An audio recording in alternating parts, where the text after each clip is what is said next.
about being an activist, but what do you say to your critics?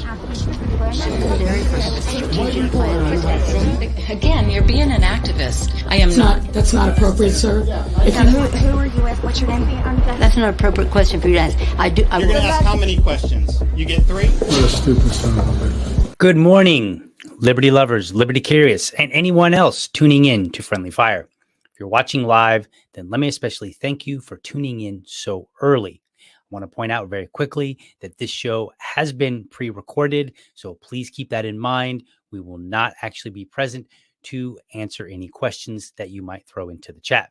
This show is dedicated to interviewing libertarian candidates running for office and only libertarian candidates. As the name suggests, candidates will be asked some tough questions, but as a fellow libertarian, I'm not here to make them look foolish or fail. I'm simply raising the bar for interviewing candidates as well as the expectation for candidates. The Libertarian Party is the third largest political party in the United States and the only viable option to compete with the big two. In this episode, I bring on Ben Weir, who is the Libertarian candidate for Sheriff of Merrimack County, New Hampshire. With that, let's go ahead and bring Ben in. Ben, how are you? I am doing very well. How are you, Mr. Cummins? Very well. All right, awesome. So Ben Weir is running for Sheriff of Merrimack County. So that's awesome. Kind of introduce yourself, briefly, and tell us what it is that motivated you to run, why you're running. Kind of give us your pitch. My name is Ben Weir. I've been a liberty activist for several years. I actually just recently moved to New Hampshire for the Free State Project from Northern California. I only lived in California for like 4 years, but I did get pretty involved with the Libertarian Party out there, serving as like a secretary and also a Northern California organizer for the Mises Caucus. So, I've been kind of doing that stuff for the last couple of years. And then I moved here to New Hampshire, where basically the Free State Project is all about getting people activated, not just coming here to move and just passively vote the right way. So I came out here, gave them, basically started volunteering for a couple things. And then next thing you know, I did get elected as chair for Merrimack Valley Libertarian Party, which basically encompasses 2 of the bigger counties within New Hampshire, both Manchester and Concord, which is like the capital city area. Okay.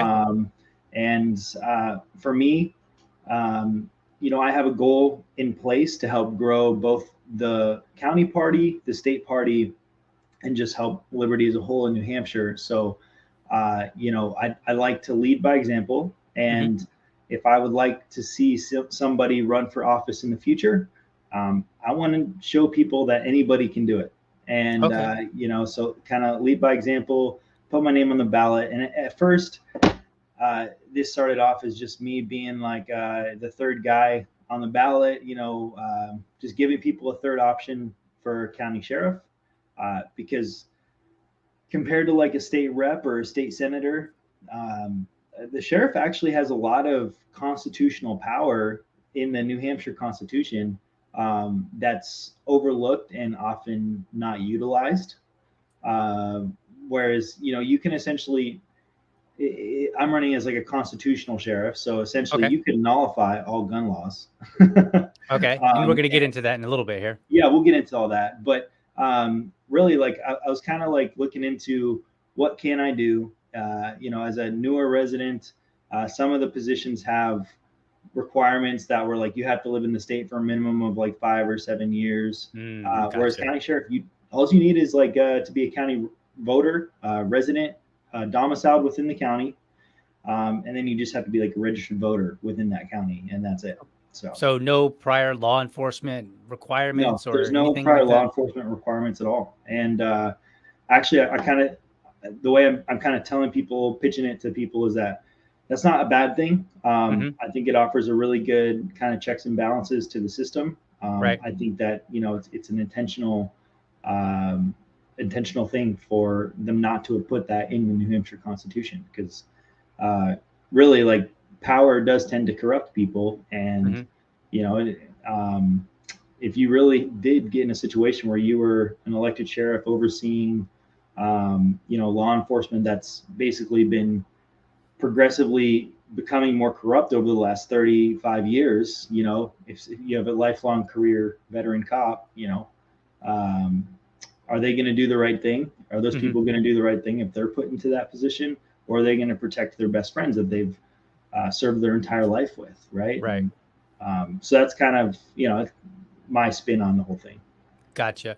So I took a look at your website, and, I was reading through it, and, here's what it said. It said, while the sheriff's role cannot directly dictate what laws are being passed, they most certainly can dictate which ones are being enforced, which you said a moment ago, and at what capacity. Upholding and defending the Constitution is his, meaning Ben, top priority. So my question to you is, what laws currently that exist would you enforce, and which ones would you not enforce? Sure. Obviously, like I'm a long-time gun activist. I love guns, and any kind of federal rules that come down or laws that get passed, I would essentially act as if they didn't exist at all. They would not be enforced within the county of Merrimack. I'll also say that a bunch of other things that are kind of overlooked are, we have a lot of problems with like civil asset forfeiture. And just over the last 5 years in New Hampshire, there's been over $10.6 million that were confiscated from the taxpayers. And, those are, you don't have to be found guilty for the police to actually take your stuff in a traffic stop. You can just be even just under suspicion. Right. And they don't have to give it back to you ever. So, I could end civil asset forfeiture. I could end no-knock warrants because the sheriff has to sign off on warrants. Essentially, a couple of things that I'd actually like to implement are more of like a de-escalation training, and also kind of focus more on like the mental health side of things as well, because I was a veteran, and I have a lot of friends that I've lost to PTSD. Okay. It's often a stigma, something that's really overlooked in law enforcement, in the military, in any kind of firefighters or EMS, anything. They all go through a lot of trauma, and that obviously impacts their mental health a lot. So, giving them better mental health therapy options, but also allowing them to treat it how they want to, up to and including like if they decide that cannabis or psilocybin is the best option for them. I personally see them as miracle drugs for PTSD. So, I would definitely allow that and not enforce any kind of law to the contrary. And then the last 2 years really showed us a lot with the whole COVID regime stuff that's going on. And, there's a lot of people here in New Hampshire that were getting arrested for not wearing a mask in mask only zones, going to school board meetings and sitting in the wrong segregated area.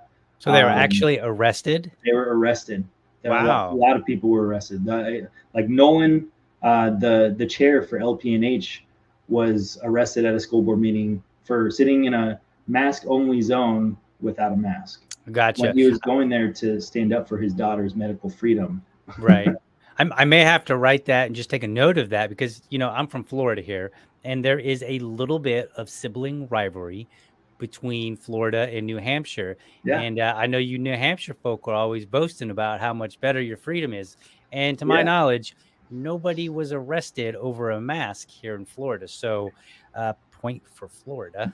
No, yeah. Like, to be honest, like there's plenty of they want to call themselves like conservative or Republicans in office here that say that they're against it. But the truth is the governor here in New Hampshire is actually extremely weak. He's really he's the definition of rhino. And then you have all these elected sheriffs that are essentially, even when our state wasn't locked down, they were still going in and enforcing these draconian policies. Right. Yeah. So I will say that we don't have red flag laws, so we've got that on you. But Okay, so point New Hampshire. yeah.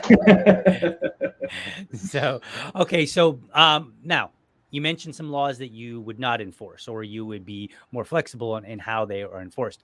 But as sheriff, you would be tasked with enforcing some laws. So are there any laws right now that you're like, you know what, this one's not bad, and the situations that we encounter related to this law are appropriate? I'm going to be completely honest. I'm all for self-governance, and Okay. just because, like, I'm an anarcho-capitalist, that means, no government. That does not mean there's no governance. Right. Like in a perfect world, I actually was extremely motivated to run as sheriff because of some of the talks I was listening to from Michael Malice, who's like anarchist number one, and he was basically saying how in a perfect world, like where there is no police, everyone is the police. We're all responsible for, the well-being of our communities and the protection of our private property and all of that. So that's actually kind of where I came up with my slogan, which is #deputize everyone. Because if everyone's on an equal playing field,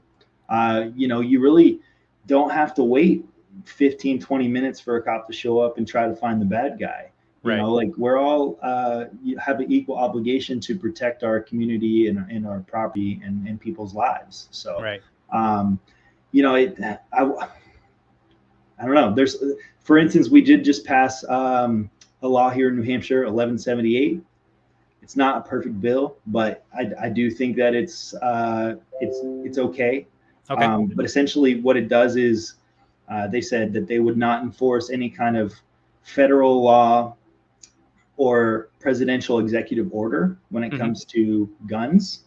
And that's good, but they amended it to also say, but this is under the, essentially like if the ATF or any kind of federal authority wanted to come in and investigate somebody or come confiscate their guns, like they would basically bend the knee at that. And so that's where I'm like, what's the point of even making the bill? You're just basically saying words at that point. It really doesn't mean anything. If you're still going to allow the feds to come in and take people's guns, I don't know, nullifying federal law is all it is words on paper, essentially. Gotcha. So how do you, but my question, because you're running against a libertarian, you're running against a Democrat contender and then a Republican contender for sheriff.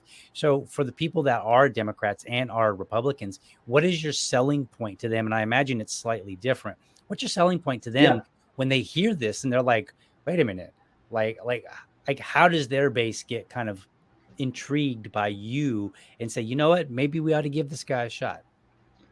So I really kind of, I do appeal to both sides. I've been getting support from some Democrats and Republicans, mostly on the grounds from Republicans of me running as a constitutional sheriff. Me saying that while I don't believe the Constitution is a perfect document by any means, I do think it is like the best thing that we have, and it should be respected and upheld. Literally, the sheriff's duty is to uphold the Constitution, and they swear an oath to that. And it's not done. Like it's for some reason we've become desensitized to all this stuff around us, and the sheriffs have been really like flexible on a lot of these constitutional values. And to Republicans, respecting the Constitution is like a big thing, and to some Democrats too. But when I'm talking to people on the right, I'm definitely talking to them like, hey, I'm pro free speech. I want you to do with your body and medical choices what you want to. I don't want the government to force it on you.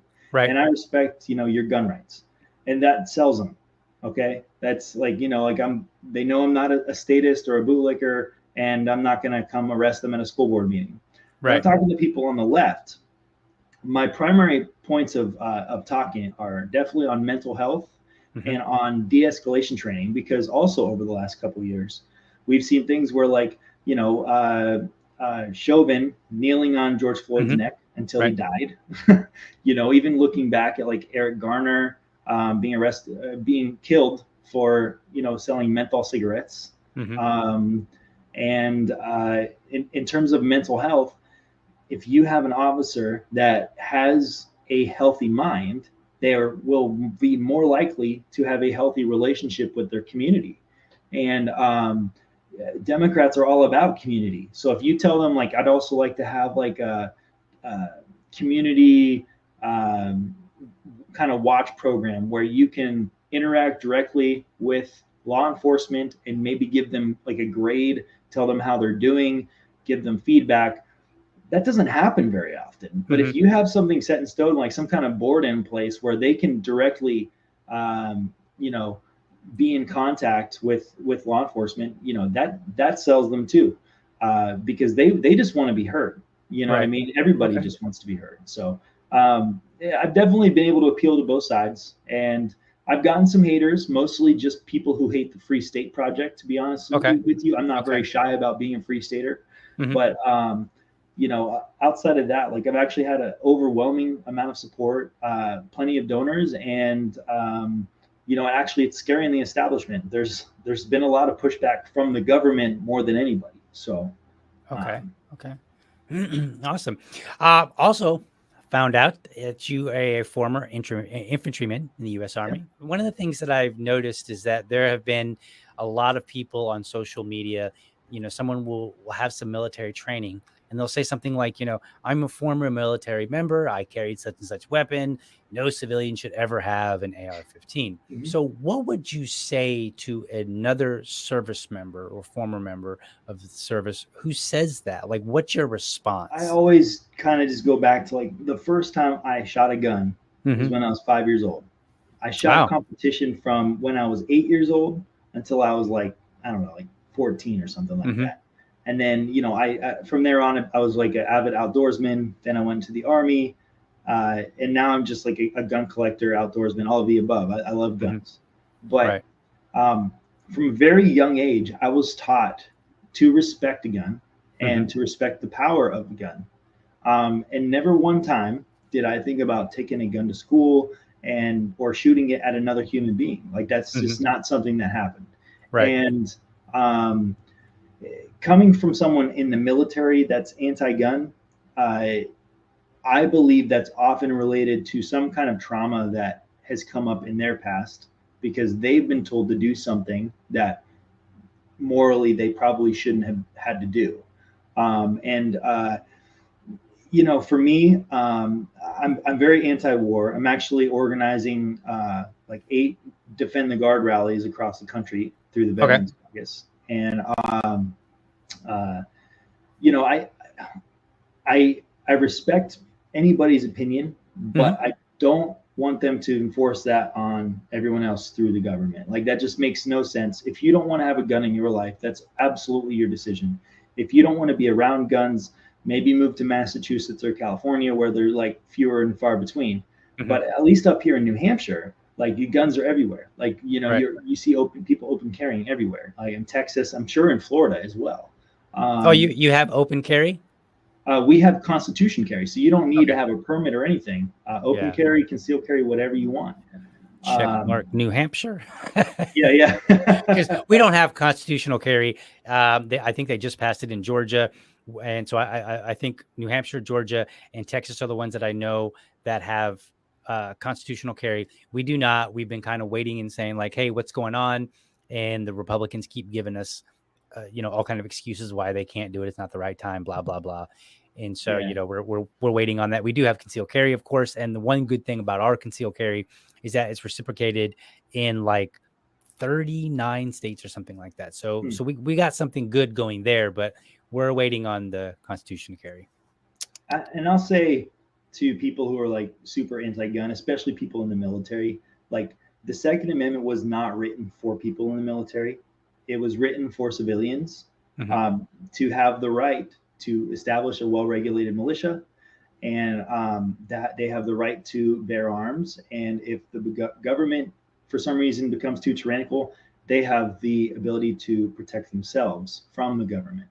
Civilians should be on an equal playing field with the government. So if the government's allowed to have something, then the civilians should be able to have the exact same thing. No questions about it.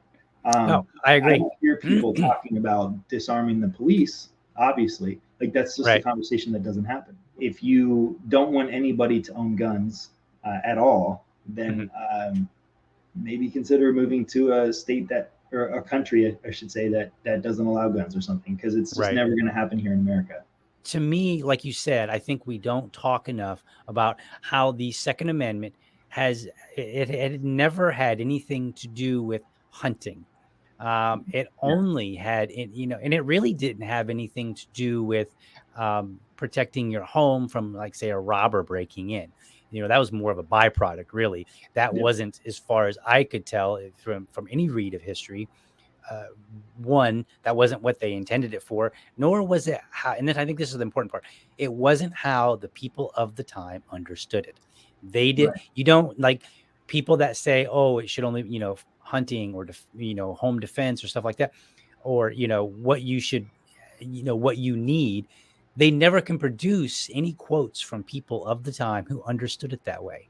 It's always, well, the Supreme Court this, Supreme Court that. And I'm like, okay, but again, when it was written, nobody understood it that way. Nobody walked away saying, you know what, you're right, we need weapons in case I get hungry. Right.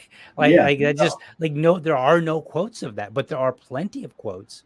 You go back to the mid 1700s, and the threat of insurgency or attack from, like, the redcoats was, like, that's all they could think about. They wanted to be able to protect their homes and essentially come together. And like, I'm wearing a join or die hat right now, and like, the join or die cartoon was written or characterized by Benjamin Franklin, because they're like, why should we care up here in Rhode Island about what's happening down there in South Carolina? Like, why should we care? And he basically said, you should care, because what happens there is going to happen here too. And basically he wanted people all the colonies to join together, and be able to fight back against the redcoats and and any kind of outsider trying to encroach on them. So it's, I completely agree with you, though. Right. No, I mean, we're in agreement there, and I think we just need to keep talking that way, and we need to keep saying, like, look, people, this was for, we send our military effectively so that, we have a standing military to protect ourselves from outside forces. However, who protects us from the inside forces is basically what it is. And that's what your militia is for. And hopefully the hope, and this is part of it, we never need it, right? Like, that's the hope, that we never, ever will need it. And I think the way that we keep from never having to need it is to remember that it's there, and that's what it's for.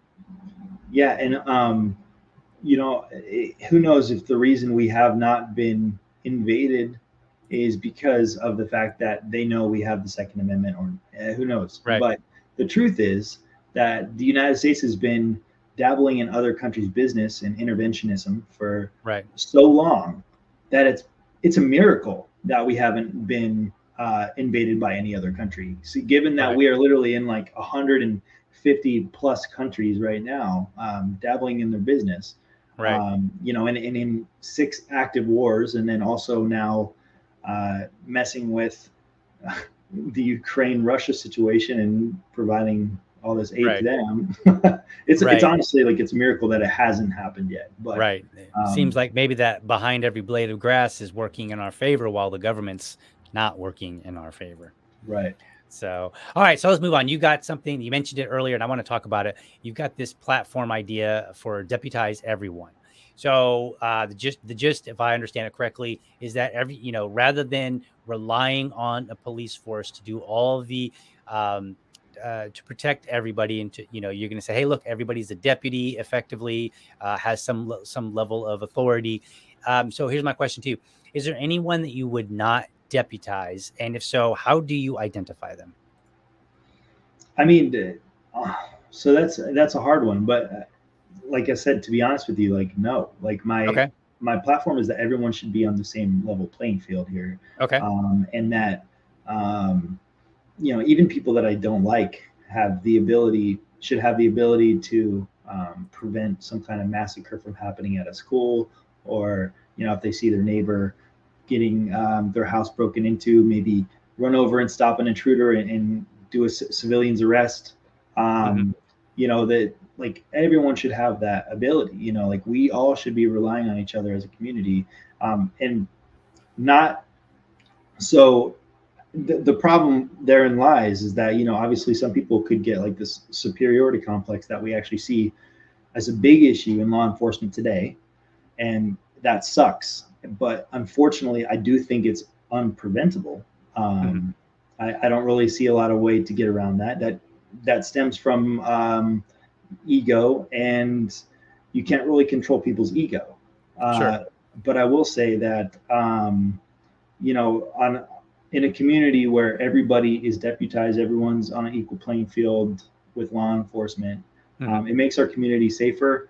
And if you did have a couple stragglers that happen to be deputized too, that go off and use their power or authority incorrectly, that's one of those situations where they should be held accountable for that, and like lose their ability to do that. And who knows how severe it could be, but Okay, so you have a vision at least of how of a situation where somebody might have that deputization revoked.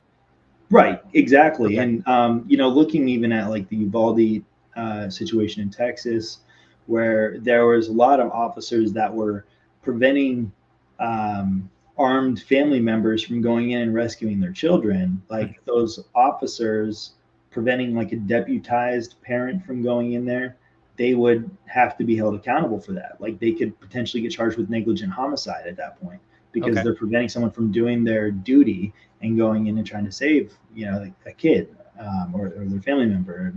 The fact that they were in the hallway for 70 minutes, and even one of the officers that was there had their child, or maybe it was his wife. I can't remember. Maybe both. I believe it was his wife. He was trying to get a hold of his wife, and his wife was one of the teachers that had been shot. They had to hold him back, and all the officers that held him back from doing his job, they should be held accountable too. Like it's all crazy to me that. Gotcha. Yeah. So tell me how you would handle, because again, we established earlier that you're not much from the current traditional form of government that we have, the governance that we have, but there are a lot of laws in place, and so tell me how it works when somebody that you've deputized enforces a law that is on the books that maybe shouldn't be on the books. Like, how does that happen? Because it sounds like it's a recipe for somebody to be vindictive and go dig up some obscure law and apply it. And like, how can you fault them if that's the law, right? Yeah. So how do we deal with that? I'll pull out like a completely random law that's on the books here in New Hampshire, whereas it's illegal to hunt with a ferret in your possession. So let's say you go hunting and you have a ferret in your possession as your pet, your emotional support animal or whatever. And somebody finds out that you were hunting with a ferret in your pocket, and they want to arrest you for it. So like as the elected sheriff, I would have the ability to tell people what to enforce, what not to enforce. Now, if this is a case where somebody gets arrested for that, they would then come into my chain of custody where I could release them. The person that made the unjust arrest, they would have to be talked to and say like, hey, like, why did you arrest this guy for a ferret? Like, there's no victim here. This is a arbitrary law for who knows whatever reason. And they could be talked to. Now, if it's something more serious, they lose their having their deputization basically revoked. Yeah, like in terms of like just arresting, like it comes down to basically the elected sheriff has the final say of what's enforced and what's not enforced. So if they're going against the elected sheriff, it's way too much power for me to want. I don't want that kind of power authority. But like, you have it. That's, understanding of all this stuff and more responsible with it is the problem. Is that like who's there right now are people who are using it irresponsibly. So Yeah, But that's where I think. I guess I'm asking because it almost sounds like your platform increases the opportunity for irresponsible use of power because you're telling everybody, and I know it sounds kind of arbitrary, kind of like, oh, dude, seriously, is someone really going to go arrest somebody for having a ferret, while they're hunting? And on that particular one, maybe not, right? Right. But it's hard to imagine that somebody somewhere wouldn't push the line further than they should reasonably do it, right? And reasonably is a very subjective term there. And so the question is like, now we're telling everybody, all right, everybody is deputized, but everybody doesn't necessarily have training like an officer, Right. that we would expect an officer had to have to use a little bit of discretion. Yeah, if somebody's Right. misusing that power, or that's bestowed upon them, they'll have that revoked. Now, you can only hope that that doesn't turn into some kind of violent situation. Whereas, Mhm. like, if somebody's being arrested for something that's clearly an arbitrary law, like, the chances of them reacting violently Mhm. are probably pretty high. Right. And I do think that there would have to be a lot of community training available to people. Mhm. People who do get deputized, um, they should, at least have a basic understanding of what the goal is, or the vision of what we want to see, which is like, do not enforce victimless crimes, essentially. Right. And anyone that, like I said, anyone that goes against that, like, it's really, they'd be asking for trouble. Like, they'd be I don't like, I'm not an authoritarian, so Right. for me to say, like, I just want to, like, send them straight to Gitmo, like, that's just not, it's not me. No, But I understand. I'm just, I'm trying to pick, that's my job, to kind of pick at it yeah, and say, all right, like, let's evaluate this and let's see what the potential consequences are. Are we right, prepared for them? And if we are, how are we prepared for them? Right. Because that goes into whether or not voters will want to vote for you, right? They'll look and they'll say, yeah, well, I don't know, man. Like, do I want, because I can envision where somebody, and I don't know the vibe up in New Hampshire. So I'm kind of, making an assumption here, but I feel like there are people that might look at it and say, do we want a bunch of citizens potentially putting their knee on someone's neck, or choke holding somebody because they were selling loose cigarettes, which are, I don't know about the laws there, but something similar would, might be on the books, and somebody might say, well, that needs to be enforced, yeah, and now we've opened the door for people who are untrained to potentially enforce laws. Now, I would assume that most people probably wouldn't. I don't believe that it's actually, an issue, but it is a question that people would have. And I think that's, we should have an yeah. answer It's for it. definitely a good question, and like I said, there would have to be some kind of training for the community, for anybody who wants to be deputized. They would have to have some kind of, like, actual training. Like, it's not like, um, or at least just, like, some kind of mutual understanding of what uh, entirely deputized society should look like, right? Okay. And there'd have to be a lot of awareness programs of what to do there as well. So Okay. I that would fall on me to make sure that people are understanding of what the goal and intention is behind this. Hmm. And really, it's just the opposite of authoritarianism. We don't want to enforce unjust laws, and we certainly don't want to be kneeling on anybody's neck. Like, that's Right. just crazy. So Right. All right, so let's go ahead and jump into the bill review segment. So we're going to jump into that. I'm going to kick you off screen here. We'll bring you back in like literally like about a minute and a half, something like that. So let's go ahead and get that going. But I know I'll be a law someday. At least I hope and pray that I will. But today I am still just a bill. All right. So the bill review of the section, what I do is I ask each candidate that comes on, and I say, hey, you know what? Why don't you pick out a bill that we can talk about? The reason that I do that is because I think it's important for Americans to really start looking at the bills that are out there. There are plenty of bills. So there is no shortage, unfortunately, of bills for us to talk about. And what I think is very important is for everybody to have this sense of, hey, I can read a bill and understand it too. Now, sometimes the bills are extremely long. So the I can read a bill is really more about whether or not you want to sit down and drudge your way through, 100, 200, or even 1,000 page bill. But the more that we normalize the idea of people looking at bills, I think the more that we can bring bills down to a more reasonable level. So rather than a 100-page bill, maybe we can start getting bills that are 10 to 15 pages at most. And that's an idealistic view, but that's what we're going for. So the bill that Ben has chosen is House Resolution 1808. It is also known as the Assault Weapons Ban of 2022. I believe the bill is over 100 pages, like somewhere around 130 some pages long. And here's a summary of it really quickly. It says this, and this is from congress.gov. You can go look it up. It says this bill makes it a crime to knowingly import, sell, manufacture, transfer, or possess a semi-automatic assault weapon or large capacity ammunition feeding device.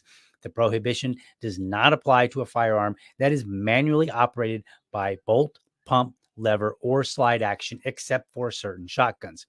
Number two, it doesn't apply to those weapons that are permanently inoperable. Or number three, an antique. Or number four, only capable of firing rimfire ammunition. Or the final one, a rifle or shotgun specifically identified by make and model. So this bill also exempts the prohibition of the following with respect to the semi-automatic assault weapon or the large capacity ammunition feeding device when it comes to the importation, sale, manufacture, transfer, or possession related to certain law enforcement efforts or authorized tests or experiments. Number two, the importation, sale, transfer, or possession of related to securing nuclear materials, and then finally possession by a retired law enforcement officer. This bill is currently in Congress, and it has, let's see, where'd my notes go here? I lost it here. So it has 212 co-sponsors right now, all of them, as you might imagine, Democrat. So let's go ahead and bring Ben back on, and we will talk about this bill. All right, Ben, hope you heard all of that, but if not, I'm sure that you already know what this bill is about. Why'd you choose this bill? Because I find all assault weapons ban bills to basically be the same redundant nonsense. And, I just came here to New Hampshire from the other coast in California, where they've had an assault weapons ban in place for a long time. And that doesn't mean you can't have an AR-15, which this bill actually would prevent the sale of AR-15s, AK-47s, and all that as well. Right. So it actually changes the definition of assault weapon from what the ATF currently considers an assault weapon to this new branding, as you will. But really, it comes down to like their definitions constantly changing. So, for instance, in California, you cannot have one of these cool little things called a flash hider, which and all that does is prevent your muzzle from flashing too much. But you can have a muzzle brake, which prevents. These don't really look too different, honestly. They go both right on the barrel, but muzzle brake basically reduces the recoil of a gun, which on an AR-15 you really don't need. It's only it's pretty small caliber anyway. But like it reduces the recoil by, I would say, probably 70-80%. And then also out there in California, you can't have a pistol grip, which is, you've seen this, it's so scary. When people hold these, it makes it way more deadly when you're pulling the trigger, holding on this and wrapping your thumb around. They don't like you to be able to wrap your thumb around it. So at least out in California, what they did was, you can actually, they've made a featureless grip, which is basically turns it into more of a rifle. And this is what I use. But what their idea behind it was for them to make you have this, you might have seen it. It's basically a solid bar that comes from the back, and this whole back piece is just one giant piece of plastic. Right. What that also does is it prevents you from having an adjustable stock, which technically, I've gotten out of that role with this. This is my California compliant AR. Okay. I have not changed it since I moved. I have a little piece of rubber in there, which was $1. It's called a stock stop, and it prevents your stock from being able to move. So there are arbitrary definitions of, like, you can't have an adjustable stock, you can't have a pistol grip, you can't have a flash hider, but you can't have a muzzle brake. You can't have a vertical foregrips, but you can have angled foregrips. It's just like, that's what California, that's what the ATF's definition of assault weapon is. And you can see how easy it is to actually get out around that law. Now, don't get me wrong, it's extremely inconvenient to have to go through all these loopholes. And to be honest, most law enforcement don't even know the laws enough to understand that what I have here is a California compliant AR-15. So at all times, if I was going to the range, shooting in the woods, no matter what, I carried with me the definition that was given by California and the ATF of what an assault weapon is. And I showed them, like, hey, this is not an assault weapon by definition. I'm not using any of these accessories. So, obviously California also has a 10 round limit on their magazines. So they're these tiny little guys. But these ones are really scary. Also hold 10 rounds, by the way. They just look like a 30 round magazine. But finally, I can use a normal size one. So what really gets to me is that they've basically changed the definition of what they consider an assault weapon to exclude 22s and certain type of things, which is also kind of funny to me because this is a 22 right here. Okay. Very scary looking, vertical grip, and man, let me tell you, the squirrels are scared. But I'll say that this thing's honestly it's deadly as well. So, like, we're firing lead projectiles at things, and if you have any kind of accuracy at all, this 22 can be just as deadly as this AR-15 or as any type of weapon. So it really comes down to who's pulling the trigger, right? And you won't find anywhere in this assault weapons ban any kind of like thought of, or funding for mental health training or whatever, community awareness. It's really just a bunch of arbitrary words that they threw together to ban guns that they think look scary. Okay. It's kind of funny too, because the Ninth Circuit is talking about overturning the magazine ban in California, because there's been a lot of pushback over only having 10 rounds. And the argument that the state gave, which, or that was given against the state, was that the amount of bullets in a magazine is completely arbitrary. So the state or the court asked the person representing the state, like, how many bullets is too many? And they basically said, well, potentially one bullet could be too many. And you're right, because it has nothing to do with how many rounds you have. Everything to do with the person's intent behind the one that's shooting the bullet. So it freaks me out a little bit sometimes when I see these things.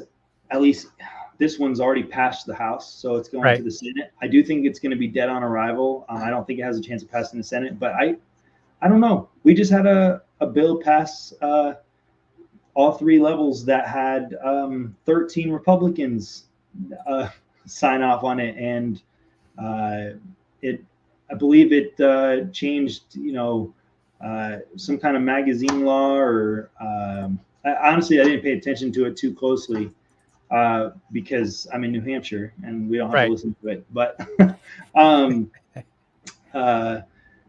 it's just like it's ridiculous. It really is.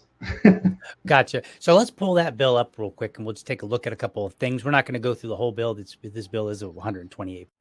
All right. So I'm looking at this, and the first thing that I see is it says, we talked about this earlier, to regulate assault weapons to ensure that the right to keep and bear arms is not unlimited and for other purposes. I always hate the and for other purposes. It just seems like, whatever else we want. But like that seems to be in all the bills. And I just absolutely hate it. Yeah. So let's first talk about assault weapons. So you walk through and you say, look, here's this part that's that would be banned. Here's this part that would be banned. Um, when you think of an assault weapon, do you have a definition that you operate? No, because anything can be an assault weapon. Like if you're using anything for assault, I could use this water bottle to assault somebody, and it's an assault weapon. It's just a bunch of words that they use to try to. It has no set definition intentionally. It's always been this vague description, something to just scare people and promote mass hysteria through the media. Mm-hmm. And that's always been my opinion on it since the first day that I heard it. Gotcha. It's this second line that really kind of gets me here, where it says to ensure that the right to keep and bear arms is not unlimited. And it almost feels like, hey, we're going to write a bill to make sure that we can keep restricting this right. And I don't know. I guess when I read that, it doesn't really tell me that there's a specific purpose. Like it might be like, I wouldn't agree with it, but let's say that somebody promoted a bill and they said, look, things are out of control. We need to put a stop to this. There's a mass shooting, every 10 minutes, like literally every 10 minutes, there's one, new one. And so it's just out of control. It's, big firing range in America. And, you can't even walk out your door. Right. Let's just kind of take an absurd example here. So it might be, I could understand at least if somebody said, look, here's this problem. We need this bill to solve a problem. But here, what we're saying is that the right, can't be unlimited, and that in itself is the problem. But having an unlimited right is not in itself a problem. I mean, am I crazy? I mean, am I misreading this in any way? No, it's really like there's no disclaimer on the Second Amendment anywhere. It says it is the right of the people to keep and bear arms, and these guys are like this entire thing is just basically changing definitions of things, and they're trying to change the definition of the Second Amendment. By saying that this is not an unlimited power that the people have. Right. But at the same time, going through this bill, there are plenty of exceptions for law enforcement and government workers, right? So like that right away should start turning people's heads. Like, who are they expecting to go and take the guns from people? It's obviously the law enforcement, ATF, whoever. Right. And, once all the guns are off the streets, so let's say hypothetically it was even possible for them to take every single gun away from the civilians. Do they really want the government to be the only ones that have weapons? Like this is the craziest thing I've ever heard in my life. Right. Well, I think there are some people that would like the government to be the only one with weapons. So, this bill says it's, the act may be cited as the assault weapons ban of 2022. And then it goes through the normal, it starts with some definitions. The term semi-automatic pistol may mean any repeating pistol and it kind of goes through the definition here. And I think I am not a gun enthusiast. I'm familiar with guns, but I'm not an enthusiast. So these aren't definitions that I can really argue with.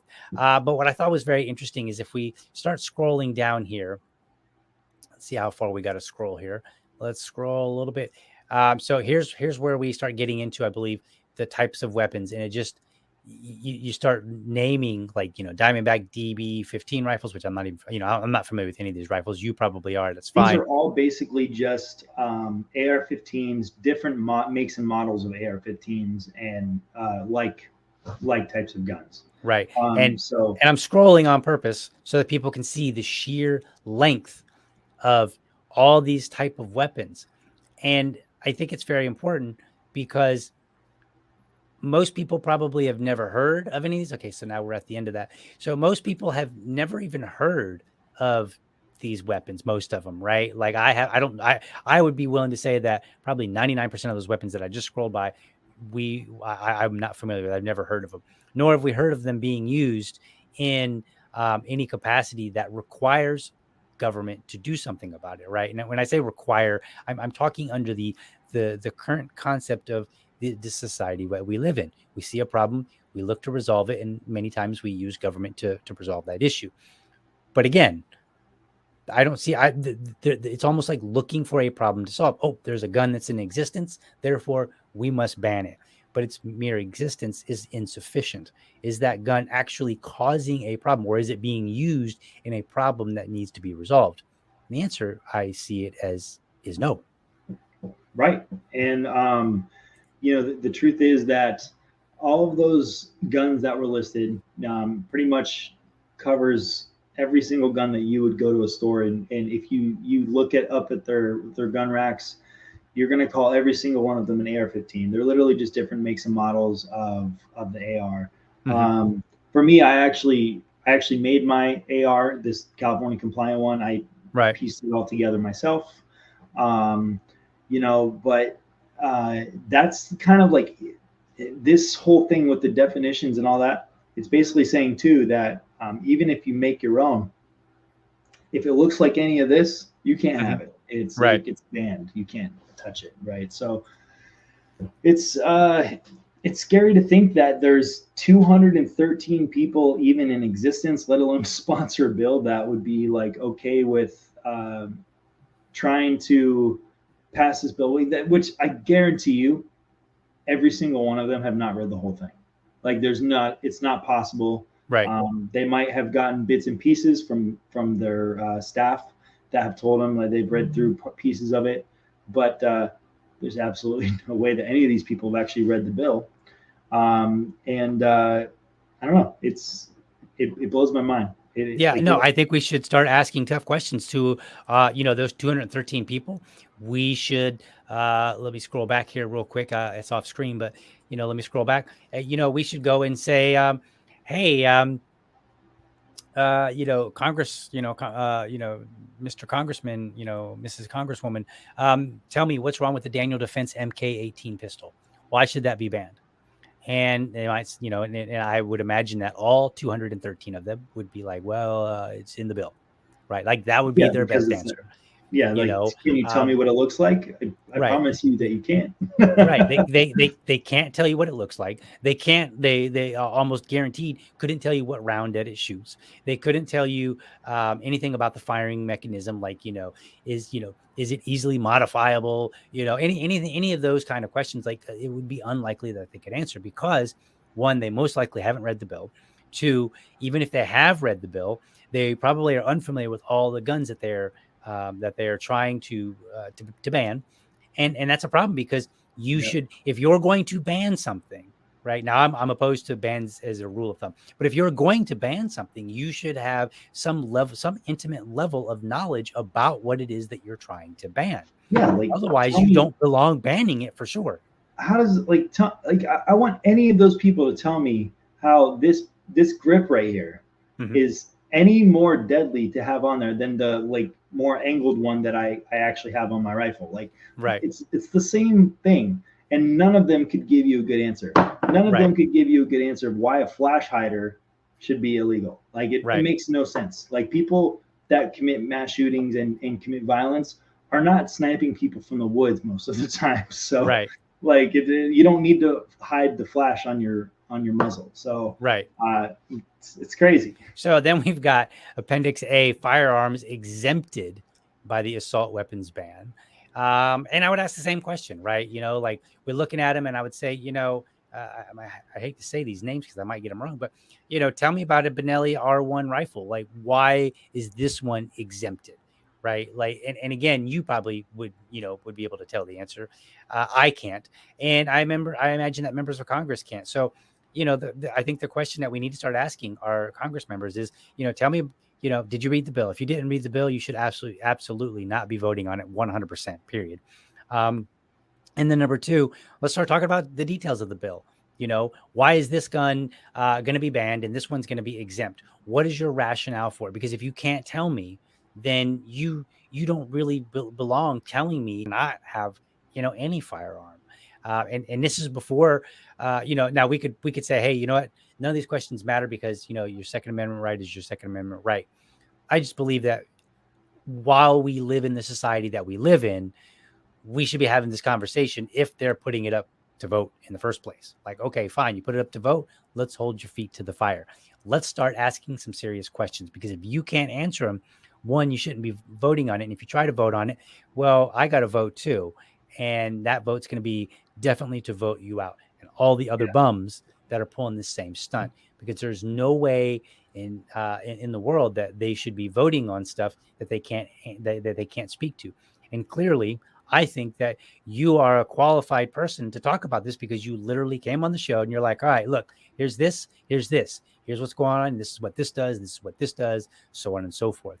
Right. So I feel like you are more qualified to talk about these firearms and whether or not civilians should be able to have them and why or why not than the people that are voting on it. Yeah, no. And if I did get elected as sheriff this November 8th, that would be a priority to me as well, is to have a better, something where I could bring in the community and give them proper just gun education, because the way that the media and schools are and everything around people, like influencing their decisions, everything's kind of like going in the directions like you should be scared of guns. And the truth is, like, no,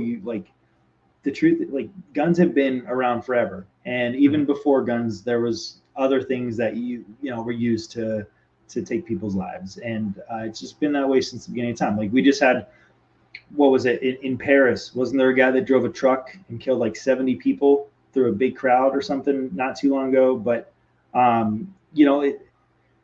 the gun is beside the point. You really need to get to the main issue, is that, one, you just lock people in their homes for 2 years, and most of the kids of my generation or younger were probably inside just playing violent video games the whole time too. And how's that impacting their mental health?